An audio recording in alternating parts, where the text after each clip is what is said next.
んな動物をモチーフにしたキャラクターがありますが、ディズニーにいらっしゃった先生から見てどうですか？ You spent many years at Disney, and it's all about characters and fun characters that we see in everyday life. In Japan, it's full of characters. We got Hello Kitty, we got Pikachu from Pokemon. From your point of view, from looking from the American Disney point of view, what do Japanese characters say to you? What do they look like? Well, obviously it's a different style. To be honest, I haven't followed it a lot. And for me, I don't follow characters as much as I follow the world of that character and where they come from. That's one of the big things that John Lasseter, who used to be my boss, was always big, and I always agreed with him. Was always big about, create the world first and make the world believable, and your characters will come from that. And so that's where I put a lot of my thinking. And I don't know much about the worlds of, say, Pikachu. I think they're fun, cute characters, but that's all I really know about. そうですね。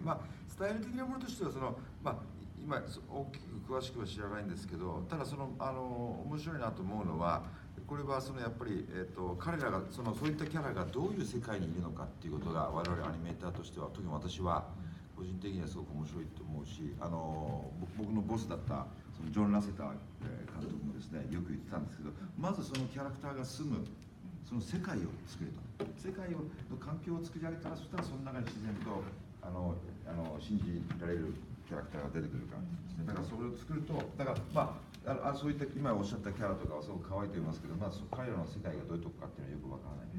Yeah, so when you think about it, they've done the world of toys, they've done the world of cars, they've done the world of bugs or the world of monsters. There's always, whenever you go to those movies, there's a whole world there that these characters envelop, and they make them very believable. そうですね。だから例えばテキサーなんかで言うと、例えばおもちゃでトイズとかカーズとかだったら車の世界とかバグズだったら虫の世界っていうのを完全に作り上げた。だからこそ、その中にいる体だからこそ、信じられるストーリーにも見てる方がのめり込めるっていうのがあると思うんですね。わかりました。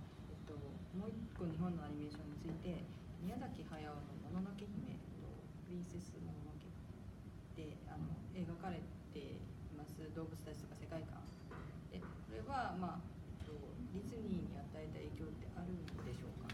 So I don't know if you've seen Hayao Miyazaki's Princess Mononoke.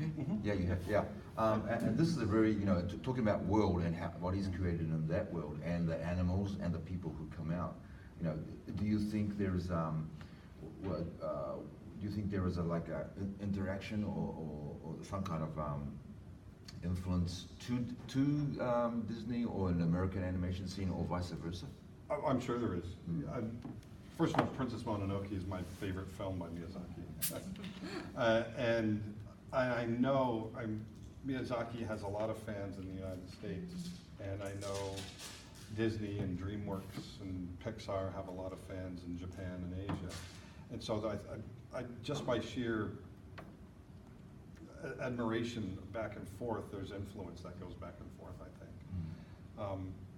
I'm a huge fan of Miyazaki and the way, once again, how he creates his worlds and the layouts and the way that they're depicted.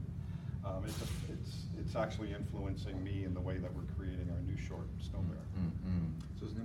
非常にもののけ姫実は一番好きな宮崎さんの作品が一番好きなんですけど、個人的にはすごくその関連性というか影響はあると思いますね。アメリカにもジブリの宮崎さんのファン多いですし、ディズニー、ピクサーとはお互いやっぱりアメリカにも日本にもそれぞれのファンベースがありますし、ここのとの行き来っていうのがありますし、その間接的なつながりって絶対あると思うんですね。だからその中でやっぱり宮崎さんが彼が作り出すその世界観というかそのレイアウトというかというものはすごく面白いと思いますね。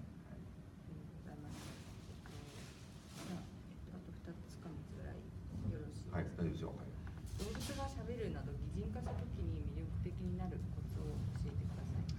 はい、ちょっとごめんなさい、さっき言われましたけど、それに関連して今彼がやってるフォトメンションでスノーベア彼が作ってるスノーベアって今まさに一人で短編作ってるんですけど、彼にニックさんと2人でやってるんですけど、で全部アロンさんが書いてるんですけど、それのすごくそれ書いてるのもその宮崎さんが作り出す世界観とその辺からはやっぱり影響を受けてますね。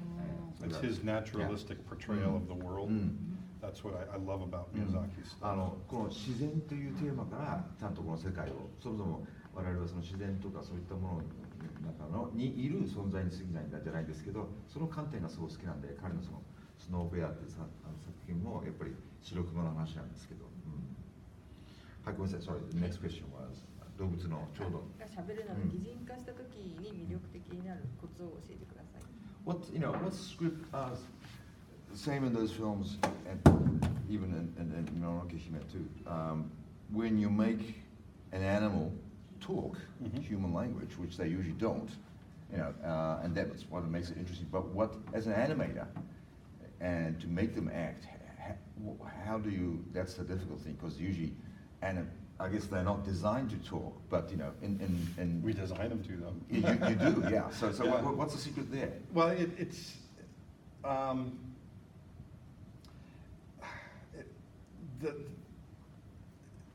I'm going to show it today, but it's creating shapes that go together, that can be animated in a way that where we have the ability to put our own emotion into it. That's a very bad answer, but okay. So it's not so much a speech, but the emotion. It's emotion. Yeah. And so I'm like I said, I'm going to demonstrate it today because I'm going to do an animal character. But I start with, I don't think of it as an animal, I think of it as me. I put myself into that character. Right. And so I feel that emotion. And so as I'm drawing, as I'm pushing and pulling a character's face, you'll see that I'm kind of, why animators have that mirror there? Yeah, it is a lot of times. I never use a mirror. I actually feel it.